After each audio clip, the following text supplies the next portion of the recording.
ಪ್ರೇಮಿಗಳ ಪಾಲಿನ ಪ್ರೇಮಧಾಮ ಪ್ರವಾಸಿ ತಾಣ ನಂದಿಗಿರಿಧಾಮದಲ್ಲಿ ನಿನ್ನೆ ನಡೆದ ರಾಜ್ಯ ಸರ್ಕಾರದ 14ನೇ ಸಚಿವ ಸಂಪುಟ ಸಭೆ ಚಿಕ್ಕಬಳ್ಳಾಪುರ ಜಿಲ್ಲೆಗೆ ವರದಾನವಾಗಿದ್ದು, ಜಿಲ್ಲೆಗೆ ಬರಪೂರ ಯೋಜನೆಗಳು ದೊರೆತಿವೆ.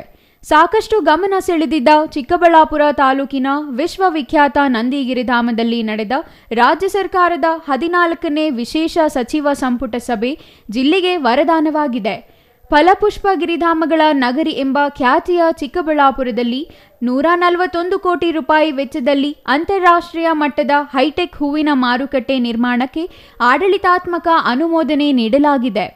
ಇದರಿಂದ ಜಿಲ್ಲೆಯ ಹೂ ಬೆಳೆಗಾರರಲ್ಲಿ ಮಂದಹಾಸ ಮೂಡಿದೆ. ಮೊದಲು ಪಿಪಿ ಮಾದರಿಯಲ್ಲಿ ಮಾರುಕಟ್ಟೆ ನಿರ್ಮಾಣಕ್ಕೆ ಘೋಷಣೆ ಮಾಡಲಾಗಿತ್ತು. ಆದರೆ ಜಿಲ್ಲೆಯ ಶಾಸಕರು ಖಾಸಗಿ ಸಹಭಾಗಿತ್ವ ಬದಲು ನೇರವಾಗಿ ಸರ್ಕಾರದಿಂದಲೇ ನಿರ್ಮಾಣ ಮಾಡುವಂತೆ ಮುಖ್ಯಮಂತ್ರಿಗಳ ಮೇಲೆ ಒತ್ತಾಯ ಮಾಡಿದ್ರು. ಇದರಿಂದ ನಂದಿಗಿರಿಧಾಮದಲ್ಲಿ ನಡೆದ ಸಚಿವ ಸಂಪುಟದಲ್ಲಿ ಅಸ್ತು ಎನ್ನಲಾಗಿದೆ. ಬೆಂಗಳೂರಿನಲ್ಲಿ ಮಾತ್ರ ನಮ್ಮ ಹೈಟೆಕ್ ಹೂವಿನ ಮಾರುಕಟ್ಟೆ ಇತ್ತು. ಇದನ್ನ ಚಿಕ್ಕಬಳ್ಳಾಪುರದಲ್ಲಿ ಕೃಷಿ ಉತ್ಪನ್ನ ಮಾರುಕಟ್ಟೆ ಸಮಿತಿ ವತಿಯಿಂದ ಅಂತಾರಾಷ್ಟ್ರೀಯ ಮಟ್ಟದ ಹೈಟೆಕ್ ಸುಮಾರು 141 ಕೋಟಿ ರೂಪಾಯಿ ವೆಚ್ಚದಲ್ಲಿ ಸ್ಥಾಪಿಸಲು ಅನುಮೋದನೆಯನ್ನು ಕೊಟ್ಟಿದ್ದೇವೆ.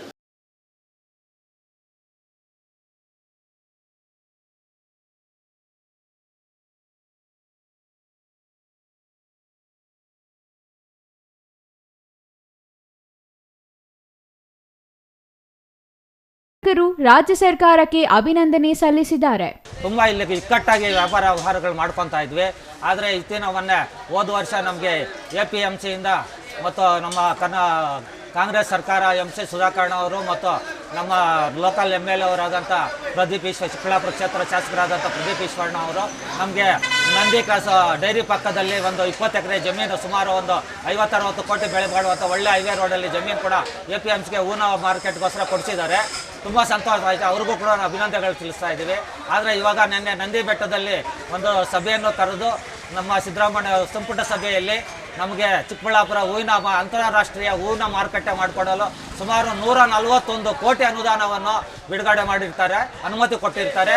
ಆದಷ್ಟು ಬೇಗ ಅದಕ್ಕೆ ಒಳ್ಳೆಯ ಮಾರುಕಟ್ಟೆ ಮಾಡಿಕೊಟ್ಟು ಒಳ್ಳೆಯ ಅನುಕೂಲ ಮಾಡಿಕೊಟ್ಟು ನಮ್ಮ ರೈತರಿಗಾಗಲಿ, ಸುಮಾರು 1000 ಜನ ರೈತರು, 100 ಜನ ವರ್ತಕರು ಇದ್ದಾರೆ, ಅವ್ರಿಗೂ ಕೂಡ ತುಂಬ ಅನುಕೂಲ. ಅದಕ್ಕೋಸ್ಕರ ನಮ್ಮ ಸಿದ್ದರಾಮಣ್ಣ ಅವ್ರಿಗೂ ಮತ್ತು ನಮ್ಮ ಉಸ್ತುವಾರಿ ಮಂತ್ರಿಗಳಾದಂಥ MC ಸುಧಾಕರ್ ಅವ್ರಿಗೂ ಹಾಗೂ ನಮ್ಮ ಚಿಕ್ಕಬಳ್ಳಾಪುರ ಕ್ಷೇತ್ರದ ಶಾಸಕರಾದಂಥ ಪ್ರದೀಪ್ ಈಶ್ವರಣ್ಣ ಅವರಿಗೂ ಧನ್ಯವಾದಗಳನ್ನು ಸಲ್ಲಿಸ್ತಾ ಇದ್ದೀವಿ. ನಮ್ಮ ಸಂಘದ ಪರವಾಗಿ ಎಲ್ಲರೂ ಕೂಡ ಧನ್ಯವಾದಗಳು ತೋರಿಸ್ತಾ ತುಂಬ ಸಂತೋಷವಾದ ಸುದ್ದಿ ಅಂತ ಹೇಳ್ಬಿಟ್ಟು ಚಿಕ್ಕಬಳ್ಳಾಪುರಕ್ಕೆ ಒಳ್ಳೆಯ ರೈತರಿಗೆ ಮತ್ತು ವರ್ತಕರಿಗೆ ಒಳ್ಳೆ ಮುಂದಿನ ದಿನಗಳಲ್ಲಿ ಒಳ್ಳೆ ಫೀಚರ್ ಇದೆ ಅಂತ ಹೇಳ್ಬಿಟ್ಟು ಈ ಸಂದರ್ಭದಲ್ಲಿ ತಿಳಿಸ್ತಾ ಇದ್ದೀವಿ.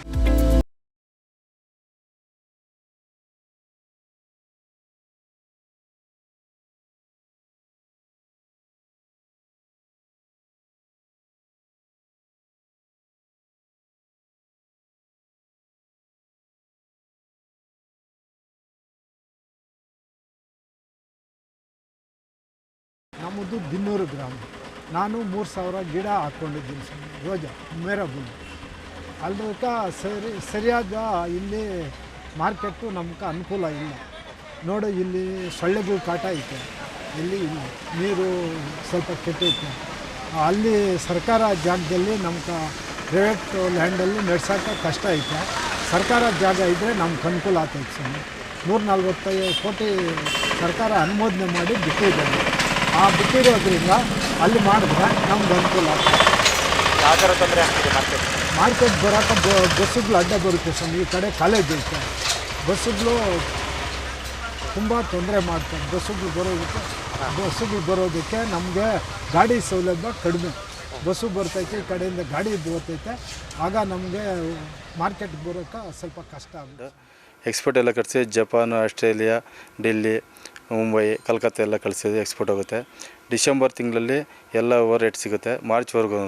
ಆಮೇಲೆ ಹಬ್ಬದ ಸೀಸನಲ್ಲಿ ಜಾಸ್ತಿ ಹೋಗುತ್ತೆ. ವರಮಹಾಲಕ್ಷ್ಮಿ ಹಬ್ಬದ ದಿನ ಜಾಸ್ತಿ ರೇಟ್ ಹೋಗುತ್ತೆ. ಆಮೇಲೆ 30 ರೂಪಾಯಿ, 40 ರೂಪಾಯಿ, 25 ರೂಪಾಯಿ ಎಲ್ಲ ರೇಟ್ ಇರ್ತದೆ. Red, pink, yellow, green, white ಎಲ್ಲ ಕಲರ್ಸ್ ಜಾಸ್ತಿ ಡಿಮ್ಯಾಂಡ್ ಇರ್ತದೆ. ಎಲ್ಲ ಜಪಾನ್ ಹೋಗುತ್ತೆ, ಆಸ್ಟ್ರೇಲಿಯಾ, ಕಲ್ಕತ್ತಾ, ಡೆಲ್ಲಿ ಜಾಸ್ತಿ ಹೋಗುತ್ತೆ. ಜಪಾನ್ ಜಾಸ್ತಿ ಆರ್ಡ್ರು. ಸರ್ 8 ಕಲರ್ ಇದೆ. Pink, yellow, red, orange, white, blue ಎಲ್ಲ ಇದೆ. ಇನ್ನು ನಂದಿಬೆಟ್ಟದಲ್ಲಿ ಕಾಮಗಾರಿಗಳಿಗಾಗಿ 50 ಕೋಟಿಗಳ ವಿಶೇಷ ಪ್ಯಾಕೇಜ್ ಘೋಷಣೆ ಮಾಡಲಾಗಿದೆ.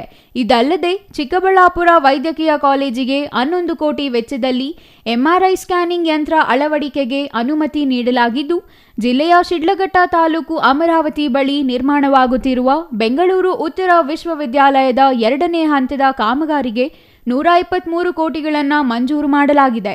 ಇನ್ನು ಚಿಂತಾಮಣಿ ತಾಲೂಕು ಹಾಗೂ ಶಿಡ್ಲಘಟ್ಟ ತಾಲೂಕಿನ 119 ಕೆರೆಗಳಿಗೆ 237 ಕೋಟಿ ವೆಚ್ಚದಲ್ಲಿ ಹೆಚ್ಎನ್ ವ್ಯಾಲಿ ಸಂಸ್ಕರಿತ ತ್ಯಾಜ್ಯ ನೀರನ್ನು ಹರಿಸಲು ಅನುಮೋದನೆ ನೀಡಲಾಗಿದೆ.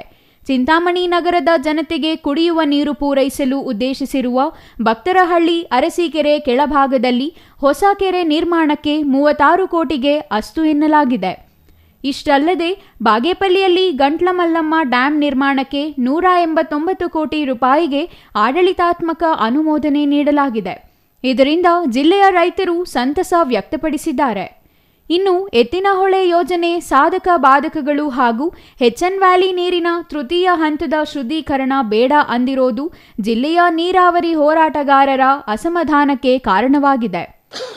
ಬೆಂಗಳೂರು ನಗರದ ಹೆಬ್ಬಾಳು ನಾಗವಾರ ಕಣಿವೆ ದ್ವಿತೀಯ ಹಂತದ ಸಾಂಸ್ಕೃತಿಕ ತ್ಯಾಜ್ಯ ನೀರು ಶಿಡ್ಲಘಟ್ಟ ಅಮಾನಿ ಕೆರೆಯಿಂದ ಶಿಡ್ಲಘಟ್ಟ ತಾಲೂಕಿನ 45 ಕೆರೆಗಳಿಗೆ, ಚಿಂತಾಮಣಿ ತಾಲೂಕಿನ 119 ಕೆರೆಗಳಿಗೆ ಒಟ್ಟು 164 ಕೆರೆಗಳ ನೀರು ತುಂಬಿಸುವ 237 ಕೋಟಿ ಅಂದಾಜು ಮೊತ್ತವನ್ನು ಯೋಜನೆಯನ್ನ ಆಡಳಿತ ಅನುಮೋದನೆ ಕೊಟ್ಟಿದ್ದೇವೆ. ಬೆಂಗಳೂರು ನಗರದ ಹೆಬ್ಬಾಳ ನಾಗವಾರ ಕಣಿವೆಯ ದ್ವಿತೀಯ ಹಂತದಲ್ಲಿ ಸಂಸ್ಕರಿಸಿದ ತ್ಯಾಜ್ಯ ನೀರನ್ನು ಶಿಡ್ಲಘಟ್ಟ ಅಮಾನಿ ಕೆರೆಯಿಂದ ಹೇಳಿದ್ರು ಇವರು ಡಿಕೆ. ಅಮಾನಿ ಕೆರೆಯಿಂದ ಶಿಡ್ಲಘಟ್ಟ ತಾಲೂಕಿನ 45 ಕೆರೆಗಳಿಗೆ, ಶಿಡ್ಲಘಟ್ಟದ 45 ಕೆರೆಗಳಿಗೆ ಮತ್ತು ಚಿಂತಾಮಣಿ ತಾಲೂಕಿನ 119 ಕೆರೆಗಳಿಗೆ ಒಟ್ಟು 164 ಕೆರೆಗಳಿಗೆ ನೀರು ತುಂಬಿಸುವ ಸುಮಾರು 237 ಕೋಟಿ 10 ಲಕ್ಷ ಅಂದಾಜು ಮೊತ್ತದ ಯೋಜನೆಗೆ ಆಡಳಿತಾತ್ಮಕ ಅನುಮೋದನೆಯನ್ನ ಇವತ್ತು ಕೊಟ್ಟಿದ್ದೇವೆ. ಚಿಕ್ಕಬಳ್ಳಾಪುರ ಜಿಲ್ಲೆ ಶಿಡ್ಲಘಟ್ಟ ತಾಲೂಕು ಅಮರಾವತಿ ಗ್ರಾಮದಲ್ಲಿ ಬೆಂಗಳೂರು ಉತ್ತರ ವಿಶ್ವವಿದ್ಯಾಲಯದ ನೂತನ ಕ್ಯಾಂಪಸ್ ಅನ್ನ 2ನೇ ಹಂತದ ಅಭಿವೃದ್ಧಿ ಕಾಮಗಾರಿಗೆ 123 ಕೋಟಿ ರೂಪಾಯಿ ಅಂದಾಜು ವೆಚ್ಚ ಕೈಗೊಳ್ಳಲು ಅನುಮೋದನೆಯನ್ನು ಕೊಟ್ಟಿದ್ದೇವೆ. ಚಿಕ್ಕಬಳ್ಳಾಪುರ ಜಿಲ್ಲೆ ಚಿಂತಾಮಣಿ ತಾಲೂಕಿನ ಭಕ್ತರಳ್ಳಿ ಅರಸೀಕೆರೆ ಕೆಳಭಾಗದಲ್ಲಿ ಹೊಸ ಕೆರೆ ನಿರ್ಮಾಣ ಮಾಡಲು ಒಂದು ಹೊಸ ಕೆರೆ 36 ಕೋಟಿ ರೂಪಾಯಿ ಅಂದಾಜು ವೆಚ್ಚವನ್ನು ಕೈಗೊಳ್ಳಲಿಕ್ಕೆ ಈಗಾಗಲೇ ಅದಕ್ಕೆ ಒಂದು ಅನುಮೋದನೆ ಕೊಟ್ಟಿದ್ದೇವೆ. Thoudanahalli Ramesh, CTV news, Chikkaballapur.